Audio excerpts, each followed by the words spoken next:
दोस्तों, उत्तर प्रदेश की अयोध्या की मिल्कीपुर सीट पर हर किसी की नजर टिकी हुई है। हर कोई अलग अलग तरह के दावे कर रहा है। समाजवादी पार्टी के विधायक यानी कि अवधेश प्रसाद के सांसद बन जाने के बाद से यह सीट खाली है। अवधेश प्रसाद के हौसले बुलंद हैं और उन्हीं के साथ साथ समाजवादी पार्टी ने जब से अयोध्या लोकसभा सीट जीती है तब से उनके हौसले और ज्यादा बुलंद हैं। लेकिन इन सब के बीच भारतीय जनता पार्टी के लिए, खासकर योगी आदित्यनाथ के लिए यह सीट साख का सवाल इसलिए है क्योंकि चर्चाएं यह है कि मिल्कीपुर सीट पर जीत की जिम्मेदारी सिर्फ योगी आदित्यनाथ को दी गई है। ऐसे में अपने 6 मंत्रियों की फौज को उतारकर वो चक्रव्यूह रचने में लगे हुए हैं। लेकिन किसका पलड़ा भारी है, यह जानने के लिए हमारे सहयोगी कृष्णा मिश्रा की इस रिपोर्ट को जरूर देखिए।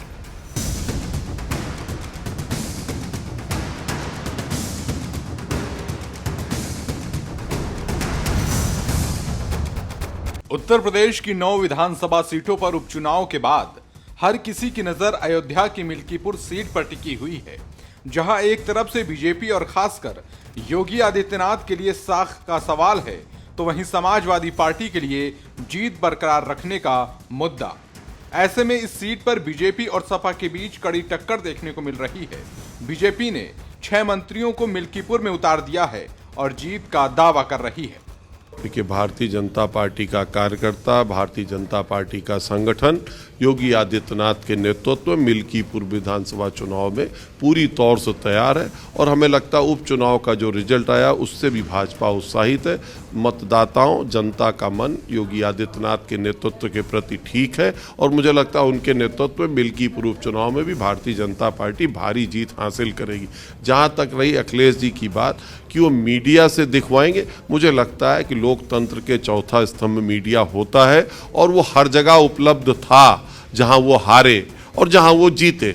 मुझे लगता है चुनाव में जनता वोट देती है, जनता जनार्दन है, उसके आशीर्वाद से भारतीय जनता पार्टी जीतने जा रही है और मिल्कीपुर उपचुनाव में जनता का आशीर्वाद हमारे साथ बना हुआ है। वहीं समाजवादी पार्टी ने एक बार न सिर्फ मिल्कीपुर सीट पर जीत का दावा किया बल्कि बीजेपी पर चुनाव में हेरफेर कराने का आरोप लगा दिया है।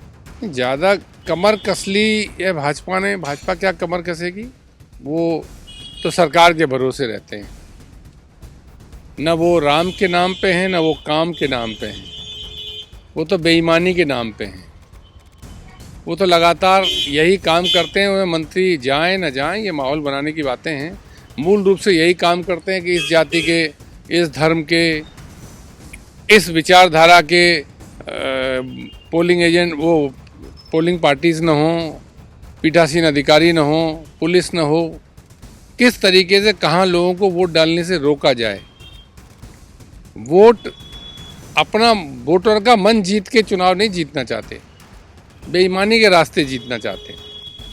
इसीलिए लोगों से कहा जा रहा है कि ज़्यादा से ज़्यादा लोग इसे कवर करेंगे तो कम से कम जनता जानेगी, देखेगी, समझेगी और इस हार में उनकी जो जीत उन्होंने पाई पिछले उपचुनाव में, उसमें उनकी हार जनता को स्पष्ट दिख रही है, क्योंकि हारा निराश व्यक्ति ही सत्ता के दुरुपयोग पे उतरता है। वैसे तो मिल्कीपुर सीट पर सपा और बीजेपी में टक्कर देखने को मिल रही है, लेकिन इस सीट पर कांग्रेस की नजर भी बनी हुई है। पिछले साल नवंबर में यूपी की 9 विधानसभा सीटों पर हुए उपचुनाव में कांग्रेस ने अपने उम्मीदवार नहीं उतारे थे। ऐसे में उम्मीद तो है कि मिल्कीपुर सीट पर भी कांग्रेस अपना प्रत्याशी न उतारे, लेकिन फिर भी कांग्रेस ने मिल्कीपुर सीट पर देरी से कराए जा रहे उपचुनाव पर बीजेपी पर हमला बोला है।